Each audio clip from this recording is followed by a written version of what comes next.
You know, rewatching these old pay-per-views makes me realize a multitude of things, chiefly among them how much I really, absolutely miss the spectacularly funny Bobby the Brain Heenan on commentary. So witty, so incredible. He could build somebody up and tear him right back down. That's not fair to Flair. All the stuff that he was able to say on this pay-per-view, other pay-per-views before and afterwards, even in WCW when he was totally checked out because they didn't know what the fuck to do with him, Bobby the Brain Heenan, so goddamn great.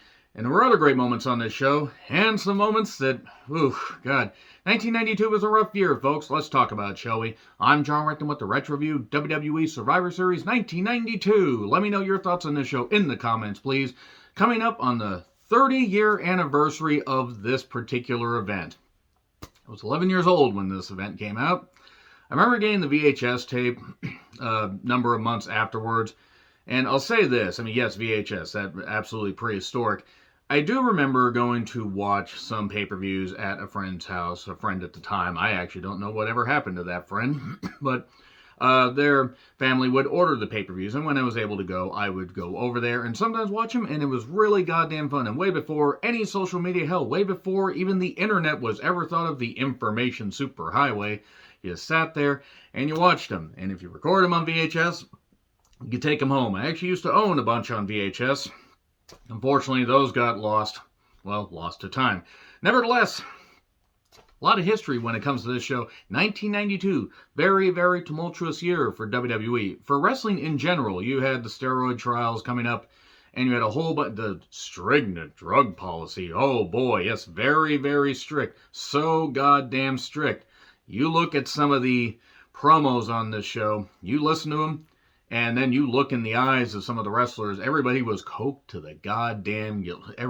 Coked, drunk, doesn't matter. There were a lot of people that were really up, really intense. And maybe naturally, but knowing what we know about some of the wrestlers, as time has gone on, as more stories have come out, I'm not really convinced that Vince's stringent drug policy was actually really working. But yeah, you look at 1992, you look at the events leading up to this. You look from SummerSlam 1992, huge talent changeover. Because there were people on that pay-per-view that, that was just under 3 months before this. And even leading up in the syndicated television that they showed, there were people that were going to be on this show. One in particular that had to be totally taken out because of, a drug violation. But let's talk about the venue itself. The Richfield Coliseum, Richfield Township in Ohio, 18,000 fans, 17,500, 18,000, whatever it was. And Richfield, may not seem necessarily like it has a rich history when it comes to professional wrestling, but actually, Survivor Series history, has a lot of the lore goes back into the Richfield Coliseum. The very first Survivor Series in 1987, the Vince McMahon absolutely did not put on pay-per-view to mess with Jim Crockett Promotions when he took Starrcade 87 out of Greensboro and took it to Chicago. And they did well as far as money, but not as great as they would have done in Greensboro with the closed circuit stuff. I could talk about that in another video between Starrcade 87 and Survivor Series 87 and talk about all the events leading up to that. And I may do that at some point for the 35-year anniversary, which is coming up really goddamn soon. But Starrcade 87 was at the Richfield Coliseum.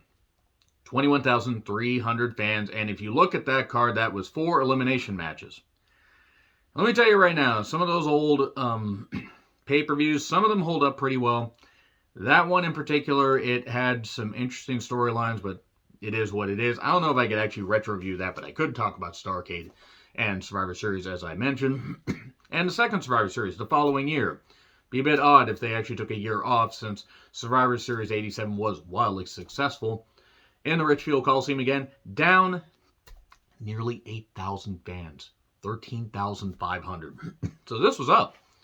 And considering the talent turnover, the fact Hogan was gone, he would come back in early 93 to goddamn crickets, and he would get a big old reaction, for good, bad, and indifferent at Mania 9. Hooray!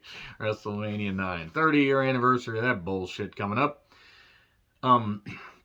A lot of fans, packed into this place, and they got to witness a card with one elimination match. One elimination match.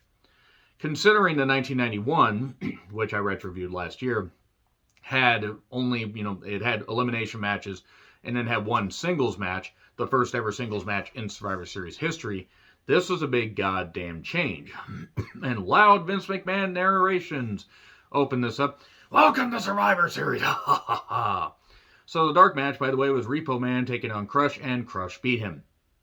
It wasn't included on the version on the cock, so we just have to go by the wiki and all the other results. Bobby Heenan and Vince McMahon on commentary, and the match analysis is not going to take very much, but there will be some historical little bits, from podcasts and everything and stuff that I've learned. Just research and just basic facts looking at how this card changed. Warrior was off the card. Bulldog may have been included on the card. I have no real idea. They could have ended up doing Bulldog versus Brett in a rematch, because that actually probably would have been the best way to do it. Then you would have had to wonder where Shawn Michaels would have fit in. But the head shrinker, Samu and Fatu, with Afa, with his stick and holding his meat in the other hand. Have fun unseeing that, folks. Have fun unseeing. You're welcome for that. He was devouring his meat in his hand on camera. Taking on High Energy, Owen Hart and Coco Beware. Wearing the Zubaz pants, the craziness. If Coco had his pants pulled up any higher, they would have been at his goddamn throat. The match is fine. It was fine for what it was. Vince repeatedly needling Bobby Heenan about Mr. Perfect joining Savage's team and going away from Ric Flair. How dare Heenan saying, and Vince is just needling him more about it and everything. I did like how Vince would call the occasional wrestling move and would say stuff like, get in there, ref, stop him, back, body drop. Match is fine. It was a fine opening match. I mean, this was just predating Raw, because Raw wouldn't actually happen for about another 6 weeks. And a splash on Owen, 1, 2, 3. That's all you really have for that. Sean Mooney interviewed Nails. I will admit that the Nails Big Boss Man feud terrified me as an 11-year-old kid. I mean, I was born in 81, so I'm watching this, even though I was recognizing that wrestling was predetermined, still, when you're a kid, there are certain things that terrify you, and you see this loud lorge, as the kids say. I don't know why they call them lorge. I really don't get it. I don't understand what you kids say. Get the hell off my lawn. Nevertheless, Nails is yelling, this balding, crazy guy, just yelling. His voice didn't sound real. His voice never sounded legitimate. It sounded synthesized. That's easy for me to say. It sounded fake. It sounded digitized. It sounded all kind. He was yelling about how Big Boss Man was all terrible and a terrible prison guard to him, and why the hell would you do that to me? I never did any of this stuff. And then Mean Gene interviewed Boss Man. And Boss Man, Ray Traylor, so gifted. I mean, you look at where he started. Doing job matches in 86. Sent to Kansas City. Dusty Rhodes saw him, a potential big monster that he could work with. And you learn this from Jim Cornette's podcast and Dusty Rhodes talking and everything. And the fact that Dusty Rhodes was able to take Big Bubba, make him into a big monster, and then he went to WWE, I believe, in early 88, because he didn't get a proper payoff with the Starrcade 87 scaffold match, and decided, okay, I'm leaving. He was making then, working with Hogan, he was making 10, 12 grand a week doing that huge house show tour. And even by this point, and the guy was always big, weight was starting to become an issue for him. Not that he was getting any bigger, but eventually all the bumps, all the, wear and tear, starting to take its toll on him. The guy could still move really well. I mean, he was 320, 330. I mean, he was tall enough, but still a very big man. The Big Boss Man, as it were. And he was able to run to the goddamn ring in the Richfield Coliseum and fight Nails in a nightstick on a pole match, and this was not good. This was not a good match at all. Nails was never any good. It's funny to actually see, and I forget the exact event. It was some AWA events. It might have been either Battle by the Bay or Wrestling for a Cure. I think it was Battle by the Bay. But there were some AWA events where he was Kevin Kelly, not the commentator, that is much, much, much, much better talking than Nails could ever be. But he looks so different, and then you look at him here, and he's this prisoner. He's supposed to be a guy that Boss Man put away. It's just really goddamn great. as far as like terrifying children. I mean, it would terrify children. Looking back on it, it fucking sucked. It was goddamn terrible. And the guy couldn't do anything. The guy couldn't work. Eventually, Bossman gets the nightstick. He clubs Nails with it a few times, but then Nails gets it and clubs Bossman with it a few times. And then eventually the hard time slam, sidewalk slam. 1, 2, 3. And then Nails just left. Nails just walked out. And then he was talking to Vince a number. It was either, I don't think it was that night, but it was sometime a little bit later. Nails wasn't happy with the Survivor Series payoff and then tried to hold up Vince for more money. And then was choking out Vince. And then got fired. I can understand being frustrated about money. Maybe don't choke your boss out. Maybe don't do that. And I'm no Vince McMahon fan, as it were, but goddamn. Given where Nails was on the goddamn card, almost so goddamn low that he would have been in the Earth's core. No, that's pretty goddamn stupid. Hooray! Hooray for choking out your boss and getting fired. And I think he faced off against Sting. Was it Slamboree 93? I don't know what else he did in wrestling. I don't think he did all that much. I think he had to get out of it after a while because what other company was going to give him something after he tried to choke out his boss? So, Mean Gene's with Ric Flair and Razor. All about the upcoming big tag team match. Could Mr. Perfect get Savage to trust him? Like, Perfect, you did this, but we know how you think. And then Perfect and basically, okay, here's the idea. The reason that Mr. Perfect was part of this match is because Warrior, and I mean, I'm going to talk about the other match here in just a minute. The reason that it was supposed to be the Mega Maniacs, supposed to be Savage and Warrior having a mutual respect after their SummerSlam 92 match, and after Ric Flair, Mr. Perfect got all involved and everything. It was probably going to be that Razor could have been involved. Perfect could have been in the corner because Perfect had that back injury from SummerSlam 91. What ended up happening is Warrior and Bulldog got popped for steroids, ordering them. It was either HGH or steroids. I forget exactly what the drug was. But it was something bad. Something on the banned substance list that Vince McMahon totally enforced all the time. Yes, some people were noticeably smaller, but come on. I mean, come on. There were still people doing that. Nevertheless, Warrior told Vince, oh yeah, by the way, we've been getting this stuff from Britain, and we know you're being investigated by the feds, but we wanted to do this because we thought we were invincible, and this guy's getting popped over in the UK or wherever the hell he was. And Vince says, okay, that's it, you're done. Warrior, I brought you back, you goddamn moron, I'm getting rid of you. He shouldn't have, he maybe not said that, but he should have said that. He said, yeah, Bulldog was gone. That's why Bulldog lost the IC title 2.5 months after winning it in Wembley Stadium in front of his home country crowd. He lost to Shawn Michaels on the very last Saturday night's main event for about 11 and a half years, actually, now that I think about it, because March 2006 was when the next one came along. So yeah, Warrior just screwed up Bulldog. Granted, Bulldog shouldn't have been doing it either, but good job, Warrior. Good job. At least Bulldog landed in WCW for a time. Where'd Warrior go? Oh yeah, he was working some independent and starting Warrior University and all that bullshit, and then held Vince up for more money and did all this. And by the way, fuck the Ultimate Warrior. I'm glad he's dead. Mr. Queering doesn't make the world work. He was a great superstar and a great attraction for a brief moment in time. I can say that. But I will continue to say, fuck the Ultimate Warrior, I'm glad he's dead. So, they show then recaps Primetime Wrestling where Heenan was begging Mr. Perfect to, please stay around, please don't do this to us. And then he's pouring water on him. Perfect's pouring water on Heenan. It's a wet weasel. I don't know why that made me laugh, but I'm immature. And then Flair and Razor, they were upset, they were angry, they were all, how dare you do that? So yeah, that's the history of that match. Then we go to Tonka versus Rick Martel. Rick the Model Martel, or the Model Rick Martel. They tend to say it actually two different ways. Rick Martel, the model, wouldn't have exactly worked. All because Martel stole some eagle feathers from Tatanka's headdress. Or just from his ears. He ripped them out of his ears. Ow. Heenan's commentary, by the way, I will say, now in retrospect, probably hasn't aged all that well, but I'm going to tell you a couple times that Bobby Heenan said, this is not me saying them. He belongs here with the rest of the Indians, the Cleveland Indians. And then here's Evil Doink, Matt Bourne, who, if Matt Bourne had had substance abuse issues, well, if he hadn't had them, but had kept them under control, or maybe he hadn't had them at all, Evil Doink would have been interesting. Unfortunately, we got Happy Doink by the summer of 93? It was the summer... Was it the summer or fall of 93? I think it might have actually been the fall of 93 because There was Evil Doink on the first few months of Raw, and it was actually pretty good stuff. An evil clown, all that stuff, pretty good. It scared me as a kid, still scares me now, because he had that just sinister look in his eyes. And given what you could read up about Matt Bourne, if you were an underage girl,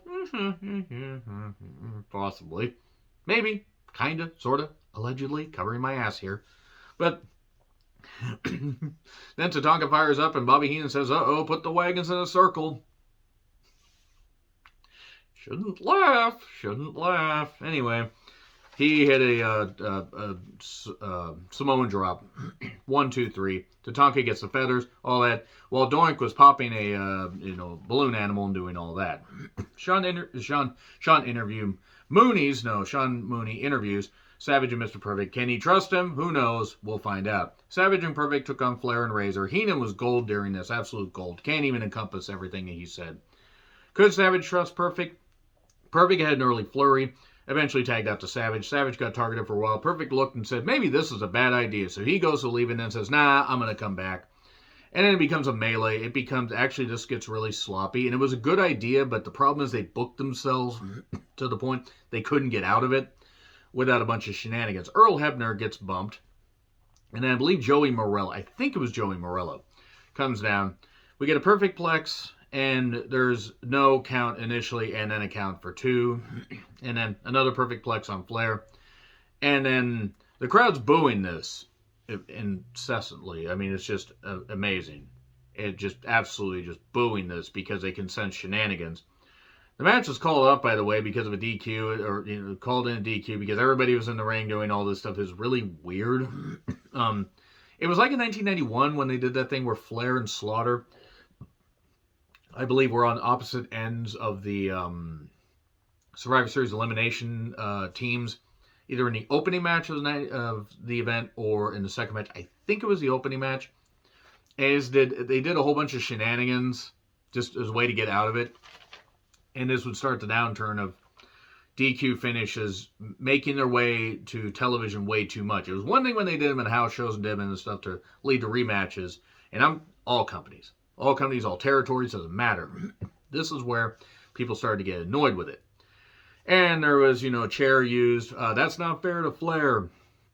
And all the gold from Bobby Heenan here. He was great. And then Mean Gene was interviewing Flair and Razor. They're pissed, and this isn't over. It will never be over, Ole Anderson.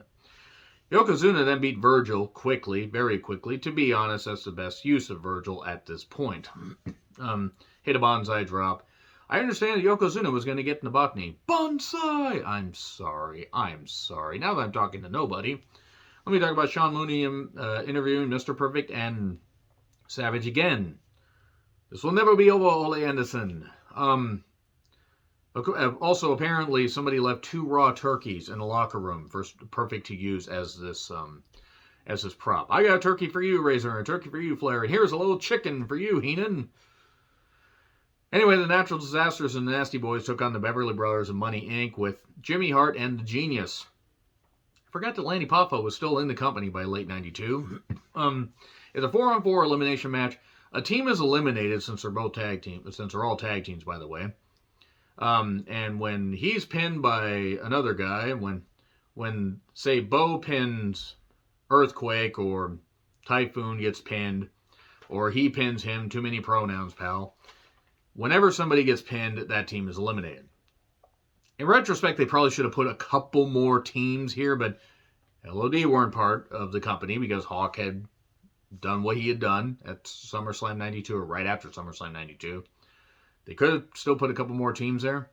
I would have argued the Head Shrinkers and High Energy probably should have been part of this. Maybe you could have nixed that match.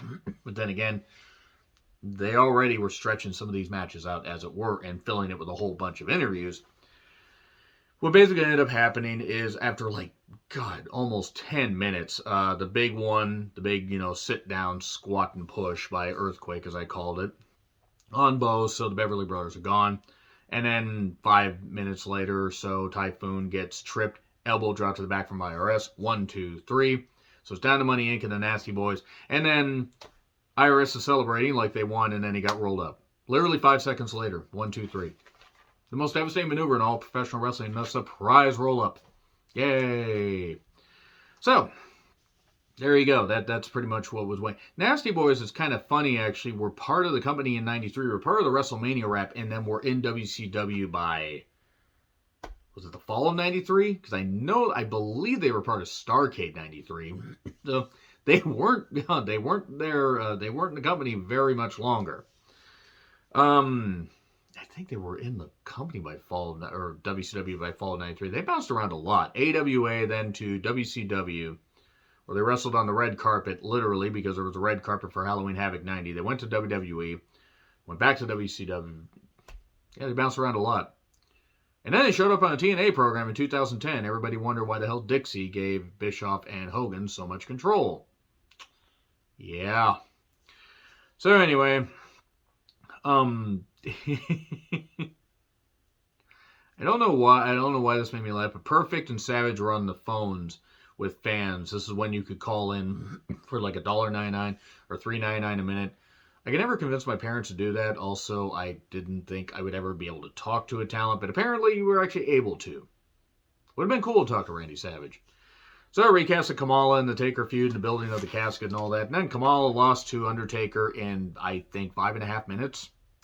Kamala by this point was not what he was. He would, 93 he would be, he would be in there for a little bit. I mean, he would bounce around. I know he faced Yokozuna in late 93, early 94. He would become a trucker. He would come into WCW very briefly, and then would be gone. And yeah, that was when Kamala at least was still ambulatory. Unfortunately, he did suffer some health issues later in his life. Rest in peace, Kamala. But yeah, it was a squash. There was the urn usage, and then Kamala got pinned, and then got rolled into the casket. And Bobby Heenan was even like, you got to roll him into the casket to win, though, even though Taker won. And roll him in the casket, nailed it shut. While Heenan's selling this like Kamala's going to die. Sean Mooney was interviewing Shawn Michaels about the main event. Mean Gene interviewed Brett with the Sgt. Pepper jacket look. And, of course, Brett, my favorite wrestler of all time. I enjoyed this match. It's not something I can dissect because it was a classic wrestling match. WWE Champion Bret Hart against Intercontinental Champion Shawn Michaels. Now, again, you could have done a triple threat. You could have Shawn involved in this. And you could have had Bulldog IC Champion, Brett WWE Champion. Because Shawn got slotted in there. And I'm not saying that Shawn didn't work hard. Shawn worked very hard at this point. Shawn always worked hard. He was just a little, it became a pilled out, little prick. Cleaned up his life and traded one addiction for another. Nevertheless, Shawn Michaels at this point was on the rise. Sherry was off television because they had done the thing with Shawn Michaels and Marty Jannetty when Marty had come back.